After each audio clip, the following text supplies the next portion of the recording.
Hello ಕನ್ನಡಿಗ ಶರಣು ಶರಣಾರ್ಥಿ. ಇವತ್ತು ನಮ್ಮ ಜಾಬ್ ಸರ್ಚ್ನಲ್ಲಿ ಭಾರತೀಯ ಹತ್ತಿ ನಿಗಮ ಹುದ್ದೆಗಳ ಸರ್ಕಾರಿ ನೇಮಕಾತಿಯಾಗಲಿದ್ದು ಅದರಲ್ಲಿ ಕೂಡ ಬಹುಮುಖ್ಯವಾಗಿ ಪರೀಕ್ಷೆ ಕೇಂದ್ರ ಬೆಂಗಳೂರಿನಲ್ಲಿ ಇರಲಿದೆ. ವೇತನ 30,000ದಿಂದ 1,20,000ವರೆಗೂ ವೇತನವಿದ್ದು ವಯೋಮಿತಿ ಬಗ್ಗೆ ನೋಡೋದಾದರೆ 18ರಿಂದ 30 ವರ್ಷದ ಒಳಗಡೆ ಇರ್ತಕ್ಕಂಥ ಅಭ್ಯರ್ಥಿಯು ಅರ್ಜಿಗೆ ಸಲ್ಲಿಸಬಹುದು. ಇದರಂತೆ ವಯಸ್ಸಳಿಕೆ ಕೂಡ ಇರಲಿದೆ. ಹಾಗಾದರೆ ಇದೇ ರೀತಿ ಕೇಂದ್ರ ಸರ್ಕಾರ ಮತ್ತು ರಾಜ್ಯ ಸರ್ಕಾರದ ಹೊಸ ಉದ್ಯೋಗ ಮಾಹಿತಿ ನಾವು ಪ್ರತಿನಿತ್ಯ ಕೊಡ್ತಾ ಇರುತ್ತೇವೆ. ಆ ಎಲ್ಲ ಜಾಬ್ ಅಪ್ಡೇಟ್ಗಳಿಗಾಗಿ ನಮ್ಮ ಯೂಟ್ಯೂಬ್ ಚಾನಲನ್ನು ಸಬ್ಸ್ಕ್ರೈಬ್ ಜೊತೆಗೆ ಬೆಲ್ ಐಕನ್ ಕ್ಲಿಕ್ ಮಾಡೋದನ್ನು ಮರೆಯಬೇಡಿ. ನ್ಯೂ ಜಾಬ್ ಕನ್ನಡ ತಪ್ಪದೆ ಒಂದು ಲೈಕ್ ಕೊಡಿ. ತಾವುಗಳು ಗಮನಿಸಬಹುದು, the cotton corporation of India ಲಿಮಿಟೆಡಿಂದ ಏನು ಅಧಿಸೂಚನೆ ಪ್ರಕಟವಾಗಿದೆ, ಏನು ಹತ್ತಿ ನಿಗಮದಿಂದ, ಏನು ಭಾರತ ಸರ್ಕಾರದಿಂದ. ಹಾಗಾದರೆ ಈ ಒಂದು ಅಪ್ಲಿಕೇಶನ್ ಯಾವಾಗೆಲ್ಲ ಆರಂಭ ಆಗಿದೆ ಅನ್ನೋದು ನೋಡೋದಾದರೆ ತಾವುಗಳು ಗಮನಿಸಬಹುದು. ಇಲ್ಲಿ 9/5/2025 ಪ್ರಾರಂಭವಾಗಿದ್ದು ಇದು ಅರ್ಜಿ ಸಲ್ಲಿಸಲು ಕೊನೆಯ ದಿನಾಂಕ 24/5/2025 ಇಷ್ಟು ಒಳಗಡೆ ತಮ್ಮ ಅರ್ಜಿಗಳನ್ನು ಸಲ್ಲಿಸಬೇಕು. ಈ ಅಪ್ಲಿಕೇಶನನ್ನು ಹೇಗೆ ಹಾಕಬೇಕು ಅಪ್ಪ ಅಂತ ಹೇಳಿದ್ರೆ, ಅಪ್ಲಿಕೇಶನ್ ತಾವುಗಳು ಗಮನಿಸಬಹುದು, ಇದು ಆನ್ಲೈನ್ ಅಪ್ಲಿಕೇಶನ್ ಆಗಲಿದೆ. ಈ ಆನ್ಲೈನ್ ಅಪ್ಲಿಕೇಶನ್ ಹಾಕ್ತಕ್ಕಂಥ ಅಭ್ಯರ್ಥಿಗಳಿಗೆ ವೆಬ್ಸೈಟ್ ಇದೆ. ಈ ವೆಬ್ಸೈಟನ್ನು ಯೂಟ್ಯೂಬು ಮತ್ತು ಟೆಲಿಗ್ರಾಮು ವಾಟ್ಸಪ್ ಚಾನಲಲ್ಲಿ ಕೂಡ ಕೊಟ್ಟಿರ್ತೀನಿ. ಅದರ ಮೇಲೆ ಕ್ಲಿಕ್ ಮಾಡೋ ಮೂಲಕ ನೇರವಾಗಿ ತಮ್ಮ ಅಪ್ಲಿಕೇಶನ್ ಸಲ್ಲಿಸಬಹುದು.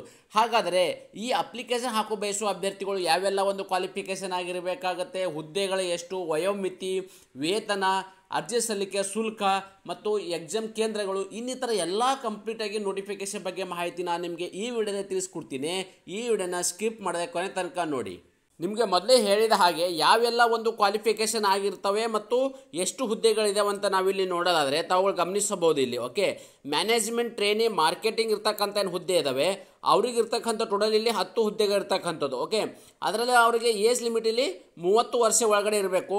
ಹಾಗಾದರೆ ಅವ್ರು ಇರ್ತಕ್ಕಂಥ ಕ್ವಾಲಿಫಿಕೇಷನ್ ಏನಾಗಿರ್ಬೇಕಂದ್ರೆ MBA ಆಗಿರಬೇಕು, ಅಗ್ರಿ ಮತ್ತು ಬಿಸ್ನೆಸ್ ಮ್ಯಾನೇಜ್ಮೆಂಟು ಮತ್ತು ಅಗ್ರಿಕಲ್ಚರ್ ರಿಲೇಟೆಡ್ ಇರ್ತಕ್ಕಂಥ ಮ್ಯಾನೇಜ್ಮೆಂಟ್ MBA ಕೋರ್ಸನ್ನು ಹೊಂದಿರತಕ್ಕಂಥ ಅಭ್ಯರ್ಥಿಯು ಅರ್ಜಿಗಳನ್ನು ಸಲ್ಲಿಸಬಹುದು. ಅದೇ ರೀತಿ ಮ್ಯಾನೇಜ್ಮೆಂಟ್ ಟ್ರೈನಿ ಅಕೌಂಟೆಂಟ್ ಇರ್ತಕ್ಕಂಥ ಏನು ಹುದ್ದೆಗಳಿದ್ದಾವೆ ಇವರಿಗೂ ಕೂಡ ಇಲ್ಲಿ 10 ಹುದ್ದೆಗಳಿರ್ತಕ್ಕಂಥದ್ದು. ಅವರಿಗೆ ಕೂಡ ಇಲ್ಲಿ ಏಜ್ ಲಿಮಿಟು 30 ವರ್ಷ ಒಳಗಡೆ ಇರ್ತಕ್ಕಂಥ ಅಭ್ಯರ್ಥಿಯು ಅರ್ಜಿಗಳನ್ನು ಸಲ್ಲಿಸಬಹುದಾಗಿದೆ. ಅವರು ಇಲ್ಲಿ CA ಮತ್ತು CMA ಇರ್ತಕ್ಕಂಥ ಕ್ವಾಲಿಫಿಕೇಷನ್ ಹೊಂದಿರತಕ್ಕಂಥ ಅಭ್ಯರ್ಥಿಯು ಅರ್ಜಿಗಳನ್ನು ಸಲ್ಲಿಸಬಹುದಾಗಿದೆ. ಅದೇ ರೀತಿ ಜೂನಿಯರ್ ಕಮರ್ಷಿಯಲ್ ಎಕ್ಸಿಕ್ಯೂಟಿವ್ ಹುದ್ದೆಗೆ ಸಂಬಂಧಪಟ್ಟ ಅಭ್ಯರ್ಥಿಗಳು ಅವರಿಗೆ ಕೂಡ ಇಲ್ಲಿ 125 ಹುದ್ದೆಗಳಿರ್ತಕ್ಕಂಥದ್ದು. ಎಷ್ಟು? 125 ಇರ್ತಕ್ಕಂಥದ್ದು. ಯಾವುದಿದು? ಜೂನಿಯರ್ ಕಮರ್ಷಿಯಲ್ ಎಕ್ಸಿಕ್ಯೂಟಿವ್ ಇರ್ತಕ್ಕಂಥವ್ರಿಗೆ ಅವರಿಗೆ ಇಲ್ಲಿ 30 ವರ್ಷದ ವಯೋಮಿತಿ ಒಳಗಡೆ ಇರ್ತಕ್ಕಂಥ ಅಭ್ಯರ್ಥಿಯು ಅರ್ಜಿಗಳನ್ನು ಸಲ್ಲಿಸಬಹುದಾಗಿದೆ. ಇವರ ಒಂದು ಕ್ವಾಲಿಫಿಕೇಷನ್ ಬಗ್ಗೆ ಮಾಹಿತಿ ನೋಡಿದ್ರೆ BSc ಅಗ್ರಿಕಲ್ಚರನ್ನು ಆಗಿರಬೇಕಾಗಿದ್ದ ಅಭ್ಯರ್ಥಿಗಳು ಅವರು ಇಲ್ಲಿ 40% ಅನ್ನು 50% ಅಂಕಗಳೊಂದಿಗೆ ಪಾಸ್ ಆಗಿರಬೇಕಾಗತ್ತೆ. SC ST ಅಭ್ಯರ್ಥಿಗಳು 45 ಅಂಕಗಳೊಂದಿಗೆ ಪಾಸ್ ಆಗಿರ್ತಕ್ಕಂಥ ಅಭ್ಯರ್ಥಿಗಳು ಅರ್ಜಿಗಳನ್ನು ಸಲ್ಲಿಸಬಹುದಾಗಿದೆ. ಅದೇ ರೀತಿ ಇದೇ ಜೂನಿಯರ್ ಅಸಿಸ್ಟೆಂಟ್ ಕಾಟನ್ ಮತ್ತು ಟೆಸ್ಟಿಂಗ್ ಲ್ಯಾಬಲ್ಲಿರ್ತಕ್ಕಂಥ ಅಭ್ಯರ್ಥಿಗಳು 2 ಹುದ್ದೆ ಇರ್ತಕ್ಕಂಥದ್ದು. ವಯೋಮಿತಿ 30 ವರ್ಷ.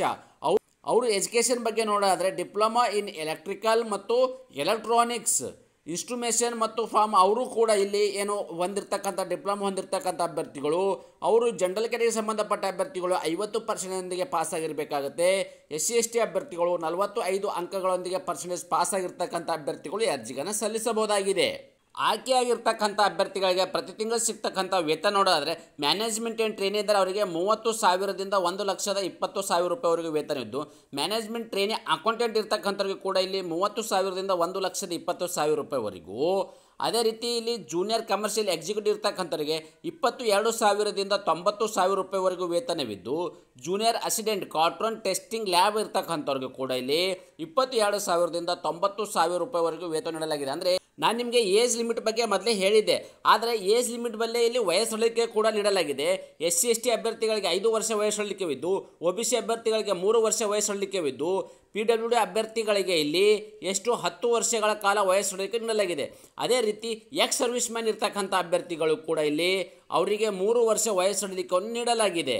ಅಪ್ಲಿಕೇಶನ್ ಫೀ ಬಗ್ಗೆ ಮಾಹಿತಿ ನೋಡೋದಾದರೆ ಜನರಲ್ ಕ್ಯಾಟಗರಿ ಮತ್ತು EWS OBC ಅಭ್ಯರ್ಥಿಗಳಿಗೆ 1,000 ರೂಪಾಯಿ ಅರ್ಜಿ ಶುಲ್ಕವಿದೆ. ಓಕೆ, ಮತ್ತು ಅದು ಏನದು ಇಂಟಿಮೇಷನ್ ಚಾರ್ಜ್ ಏನಿದೆ ಟೋಟಲ್ ಆಗಿ ಅದು 1,500 ರೂಪಾಯಿ ಚಾರ್ಜ್ ಆಗಿರುತ್ತೆ.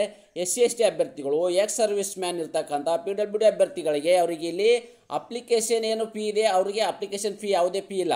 ಆದರೆ ಇಲ್ಲಿ ನೋಡಿ ಇಂಟಿಮೇಷನ್ ಚಾರ್ಜ್ ಏನಿದೆ 500 ರೂಪಾಯಿ ಇರ್ತದೆ. ಇಲ್ಲಿ ಟೋಟಲ್ ಆಗಿ ಅವರು SC ST ಅಭ್ಯರ್ಥಿಗಳು ಇಲ್ಲಿ 500 ರೂಪಾಯಿ ಅರ್ಜಿ ಶುಲ್ಕವನ್ನು ಪೇ ಮಾಡಬೇಕಾಗತ್ತೆ. ಅಭ್ಯರ್ಥಿಗಳು ಏನು ಎಕ್ಸಾಮಿನೇಷನ್ ಸೆಂಟರ್ ಅಂದರೆ ಅಪ್ಲಿಕೇಶನ್ ಹಾಕಿರ್ತಕ್ಕಂಥ ಅಭ್ಯರ್ಥಿಗಳು ಎಕ್ಸಾಮ್ ಕೇಂದ್ರಗಳು ನೋಡೋದಾದರೆ ಮುಂಬೈ, ನವ್ ಮುಂಬೈ, ಹೈದರಾಬಾದ್, ನ್ಯೂ ಡೆಲ್ಲಿ, ಚೆನ್ನೈ, ಲಕ್ನೋ, ಛತ್ತೀಸ್ಗಢ, ಕೋಲ್ಕತ್ತಾ, ಬೆಂಗಳೂರು, ಅಹಮದಾಬಾದ್, ಪಟ್ನಾ, ಜೈಪುರ್, ಒಟ್ಟು ಇಲ್ಲಿ 11 ಏನು ಎಕ್ಸಾಮ್ ಸೆಂಟರ್ಗಳಿದೆ ಭಾರತಾದ್ಯಂತ.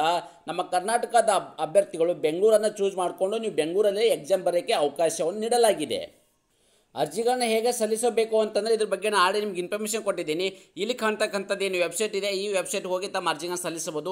ಈ ವೆಬ್ಸೈಟು ಆಲ್ರೆಡಿ ನಾನು ಲಿಂಕಲ್ಲಿ ಕೊಟ್ಟಿರ್ತೀನಿ, ಅದ್ರ ಮೇಲೆ ಕ್ಲಿಕ್ ಮಾಡೋ ಮೂಲಕ ನೇರವಾಗಿ ತಮ್ಮ ಅಪ್ಲಿಕೇಶನ್ ಸಲ್ಲಿಸಬಹುದಾಗಿದೆ. ನ್ಯೂ ಜಾಬ್ ಕನ್ನಡ ತಪ್ಪದೆ ಒಂದು ಲೈಕ್ ಕೊಡಿ.